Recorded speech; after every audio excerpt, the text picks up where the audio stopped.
va les essayer. Tu sais, Pat m'a vraiment averti, contrôlez-vous. Je suis bon là-dedans, me contrôler. Pas de chaud de boucan, pas de donut. Je fais jamais ça des donuts. Cette émission est une présentation de Procolor et de Duclos Chrysler.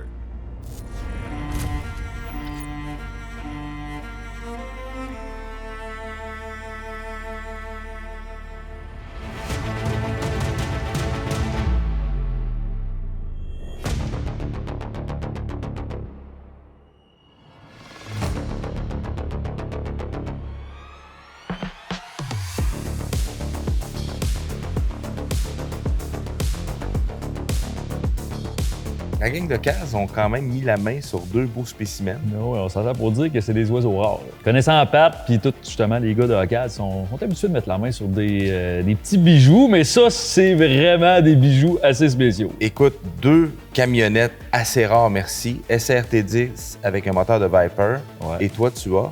Moi, j'ai un Ford Lightning, mais écoute, oui, c'est des véhicules qui sont rares, mais dans cette condition-là, en plus, c'est ça qui est fou, là.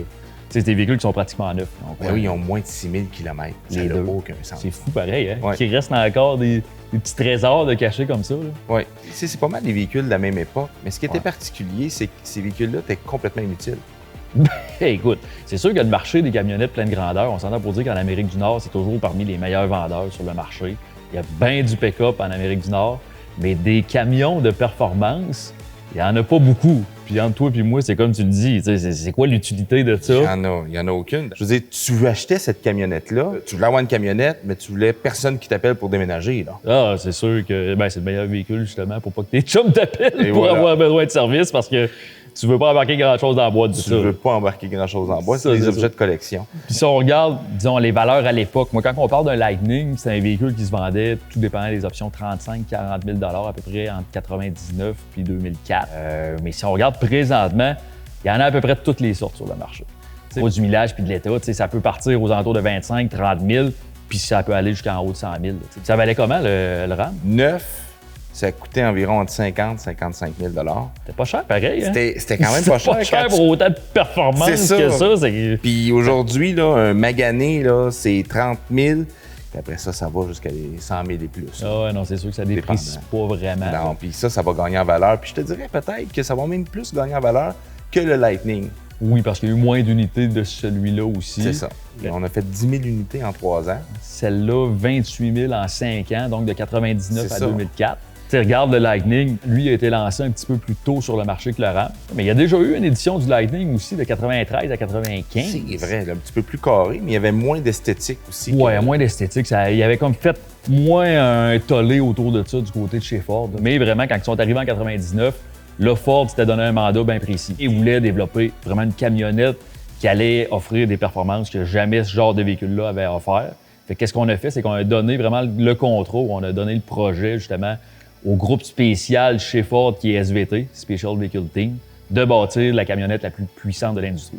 Puis là, après ça, on a Dodge qui, tu sais, l'orgueil américain. Ouais, Il dit là, c'est pas ça. vrai que Il Ford se relance a un marché, puis l'autre ça relance. toujours, ouais. Fait que là, il dit, hey, on a un moteur V10 avec 500 forces. On pourrait mettre ça dans notre 1500. D'ailleurs, elle détient un record de la camionnette la plus rapide de l'industrie, OK. avec 248 km/h. C'est fou pareil. Hein? Avec avec un 1500, là. Puis là, en plus, on arrive avec des options. Fait que là, on a un cab 2 portes, mais on a aussi le 4 portes. Ouais, j'ai pas vu souvent des versions 4 portes. Le problème là-dedans, c'est que le 4 portes, c'était rendu automatique, puis il était limité à 160 km/h. Parce que lui, il est manuel.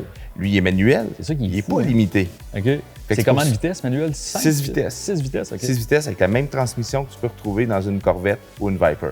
Hey, on s'entend-tu pour dire qu'une Viper, c'est dur à conduire? Imagine ça, avec un petit empattement assez court. Pas de poids dans la boîte. Ça devait être dangereux, ça devait pas avoir de bon sens. Écoute, fun fact à propos du SRT10. Là, Ram dit on va frapper fort. On va aller au Super Bowl. On va faire un commercial. Puis là, il y a eu la mi-temps. Il y a eu un spectacle avec Justin Timberlake et Janet Jackson. Ah ouais, là, ça me dit quelque chose, Ouais, là. c'est ça. Un petit morceau de peau qu'on devrait pas voir à grande écoute. Fait que là, t'es en train de me dire que le morceau de peau qu'on a vu à grande écoute On va scraper. il a scrappé les pubs puis le Complètement. marketing complètement chez On Ram. n'a pas entendu parler du SRT10. Ah ouais, il a passé en dessous du morceau de peau de Janet Jackson. Mais ça reste que moi, mon coup de cœur est quand même avec le Lightning. Ouais, mais J'aime t'sais- la shape du véhicule. Tu sais, c'est comme plus petit un petit peu. Je sais mais pas. tu sais, il y a aussi le fait qu'il a été dans Fast and Furious, Ouais, fait que ça l'aide pour la notoriété du véhicule. Ouais. Mais c'est pas les bonnes années des F-150. Là. Mais si on regarde présentement, est-ce qu'il se fait des camionnettes basées sur de la performance, puis vraiment comme la tenue de route, le dynamisme de conduite? C'est pour Bon, du hors-route. ben, hein. C'est pour du hors-route. Ouais, c'est les TRX, les Raptor, après ça, t'as... Les ZR2, Les chez ZR2, Chevrolet, c'est tout pour de la performance style Baja. Ouais, c'est ça. Puis c'est pas de la performance style route comme ces Route deux-là. là. piste, là, pratiquement pas. Fait que c'était quand même vraiment unique ce qu'il avait fait dans ces années-là. Pour moi, ces Lightning-là me font plus triper que les nouveaux Lightning. On s'entend pour dire que oui, Ford a ramené l'appellation du Lightning avec le F-150 électrique. Puis je comprends pourquoi, tu sais, Lightning, hein, c'est un fit, on a déjà le nom, on va le mettre, mais C'est sûr. comment mettre le mot Mustang sur un SUV? Ben, c'est ça. Des fois, c'est douteux un peu C'est pareil. vraiment Là, de ce douteux, côté-là, là. les appellations. Là. Ouais. J'aime pas mal plus cette déclinaison-là du Lightning là, aussi. Ouais. Là, on va les essayer. Mais c'est que Pat m'a vraiment averti, les boys, je sais ce que vous faites d'habitude dans Passion Auto.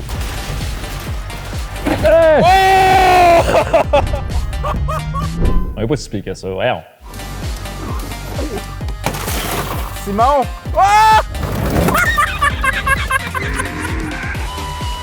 Mais là, contrôlez-vous. Je suis bon là-dedans, me contrôler.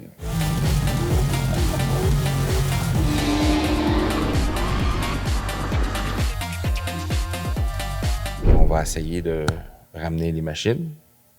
Pas de chaud de boucan, pas de donut. Je fais jamais ça des donuts.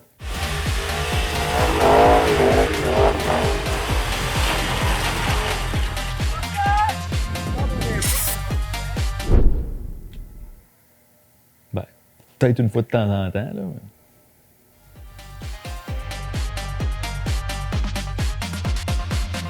Bon, c'est sûr, quand on arrive à l'intérieur, mis à part le cadran, ça, c'est pas mal le même intérieur qu'un RAM normal. C'est-à-dire assez basse gamme, surtout à cette époque-là. Et aussi, le même bouton Engine Start qu'une Viper. C'est confortable, par exemple. Les sièges sont vraiment, vraiment confortables. Position de conduite qui est bonne. Les compteurs ici, là, justement, les fameux pods de compteurs, ça fait pas mal tuning, puis ça fait pas mal Fast and Furious aussi.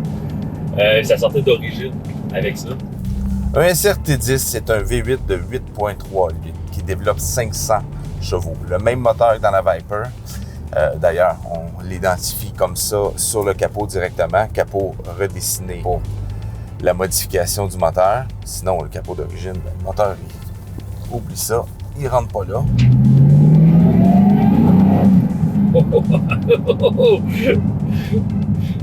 J'aime ça pareil. Un moteur V8 avec un compresseur, là. Le silement qu'on entend en dessous du capot, puis la pression qui se bâtit, comme une espèce de momentum de puissance. Ça avait quand même pas mal de puissance. Là. On parle de 360 chevaux, 440 pieds de coupe, 0-100 5.8 secondes, vitesse maximale 230 km/h. Tu sais, c'est sûr, quand tu es rendu que tu achètes un 10 cylindres, là, tu te dis pas « Ah, ça va me coûter combien de gaz? » Regarde, entre 25 et 30 litres au 100. Fais le calcul, il y a des classes A, des VR, qui font même pas ça. Et tu transportes ta maison, va te coûter moins cher que de juste te promener en SRT10 vide. Parce que c'est clair, net et précis. Il n'y a personne qui va t'appeler pour déménager des bûches de feu de foyer. Ouais, j'ai une boîte à aller chercher. Ouais, j'ai un frigidaire. Ouais, je veux déménager. On commencera pas à mettre des choses dans la boîte, là. Voyons. Qu'est-ce qu'on a fait du côté de chez SVT quand on a préparé le véhicule? C'est qu'on est allé jouer avec les suspensions. Des suspensions un petit peu plus basses qui nous permettaient justement d'aller abaisser le plus que possible le véhicule pour donner du dynamisme.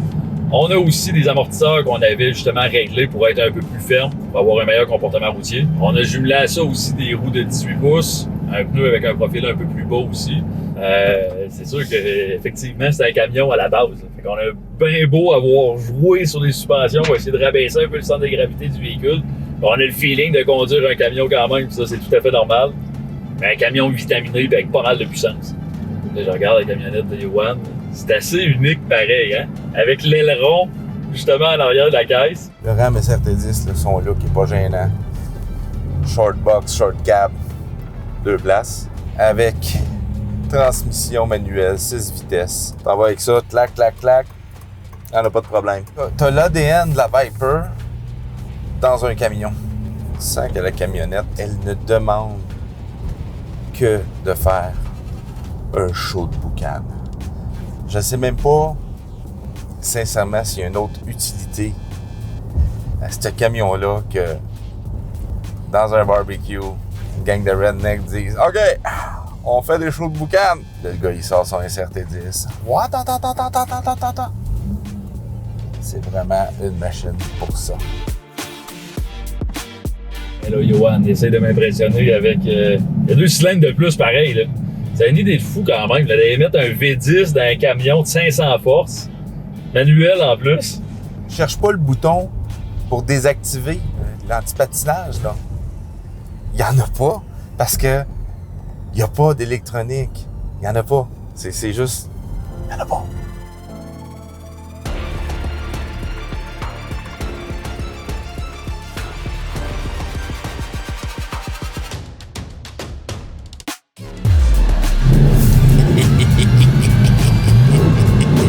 Je peux pas finir un show sans un show de boucan, là, quand même. Je sais pas si on va vieillir un jour. Penses-tu? Avec des machines comme ça, c'est quand même dur de vieillir pareil. Ouais. Mais en tout cas, ça vieillit très, très bien. Ça vieillit bien, ça. Ah oui, c'est sûr. Je pense que ça vaut la peine de dire merci à Ocas de nous donner la chance d'essayer ces véhicules-là. C'est vraiment des bijoux très, très rares. Puis dans cet état-là, en plus, c'est exceptionnel. Ils ont vraiment des belles machines. Vraiment.